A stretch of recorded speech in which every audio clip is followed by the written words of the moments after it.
Hey everyone, this is Kieran from MSK Physio. Today we're looking at how to strengthen up the muscles on the side of your hip. So that's these muscles out in here. We've got a few to consider, which means we've got a few different variations to show you.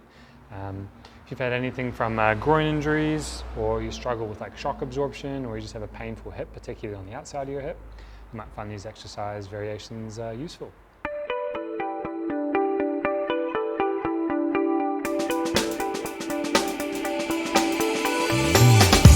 Thinking about the muscles on the outside of the hip, we're thinking about what are they capable of doing, and they kind of all share a common movement, and then some of them have a bit of a bias towards some other movements. So the common movement is abduction, which is frontal plane movement or sideways.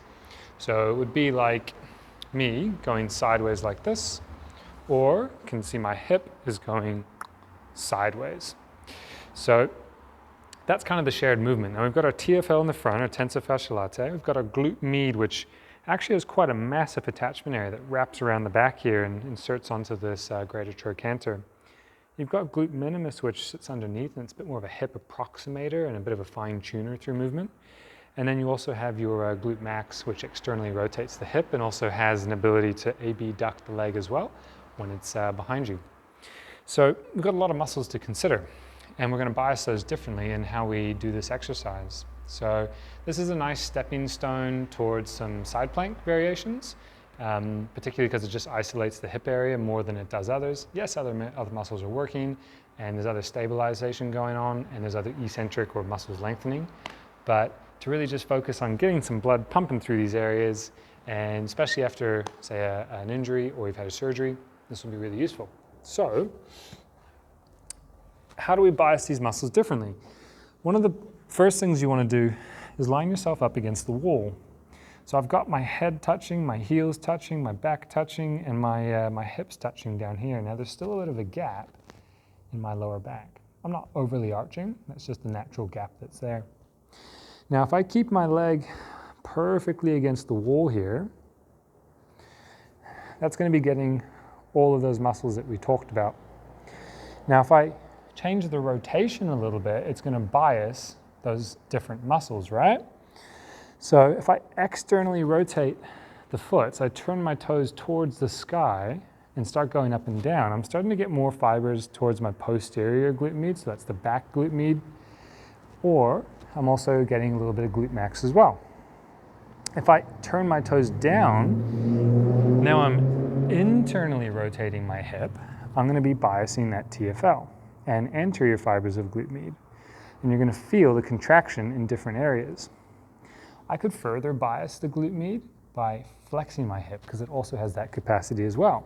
So if I flex my hip, now you might need to bring this knee out a little bit just to stabilize so you don't fall over, but if I bring my hip forward, turn my toes in, keep my back against the wall so that I'm not rotating through my lumbar spine and my thoracic spine, keep touching against the wall with my hips, I'm squishing my hand here, turn the toes up and down, and be biasing a bit more of TFL because it's an internal rotator, abductor, and flexor of the hip. If I want to bias the glute med posterior fibers even more, I want to extend.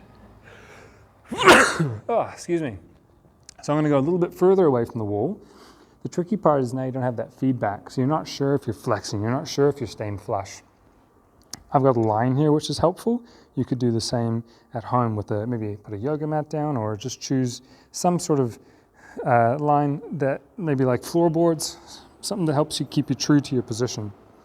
So I'm holding here, and now I'm pushing my leg behind me so that I'm biasing the extension, and I'm turning my toes towards the sky, and now I am getting a little bit more into those posterior fibers. If my pelvis rotated a little bit, it's not the end of the world, just because that's something that happens with this movement. But the trick is I'm trying not to fall backwards. Now my tummy muscles have to do a little bit of work as well. So there's extra stability requirements. But I'm trying to keep that foot touching the wall the whole time. So which one do you choose? The answer is more around which one's difficult. So give the variations a go. Start with just flush against the wall to start with the different rotation biases, and you might find that one is just way harder than the other. And if that's the case, then do that one. You might find that in through here is too easy, and so you need to maybe bias with that flexion or extension a little bit. So you try the TFL version or the sort of glute max posterior glute med version and see which one's tougher, and then you do that one. Another consideration though is with that TFL one, what's going to be opposing the TFL? So it's the muscle that does the pure opposite. So we're thinking about piriformis here as an example. My piriformis is an external rotator. It has some extension capacity depending on the position you're in, and it also has some abduction capacity depending on the position you're in. So it's not a true opposite, but what a lot of people find is when they're out in this position, they feel it more in through the glute max or in those deep rotators. And that just means that those external rotators of the hip, these deep guys, aren't really willing to lengthen fully yet to let you feel what's happening at the front of the hip. So if you feel back here, that's okay, and you are using them to lift the leg, but they're also being fought by a tug of war with the muscle, this TFL at the front and the anterior fibers of the glute med, and they're working their butts off here to try and beat these guys. And eventually, as you get better at it, you'll start to feel more sensation through this pocket area. So you're just working through that, and eventually you'll start to feel what I'm talking about. So play around with those a little bit. Those little variations sometimes have been the difference in resolving some hip issues. So see if you're competent in all of them, particularly because they've got sort of carryover into the different phases of walking, whether your leg's in front of you or behind you, or if you're just standing and balance on one leg. So give these a go, and let us know if you find one of them particularly useful. If you like this video, then please hit like below. Otherwise, to check out more of our content in the future, you can subscribe to our channel by clicking our logo over here. And to check out our latest video, click up here.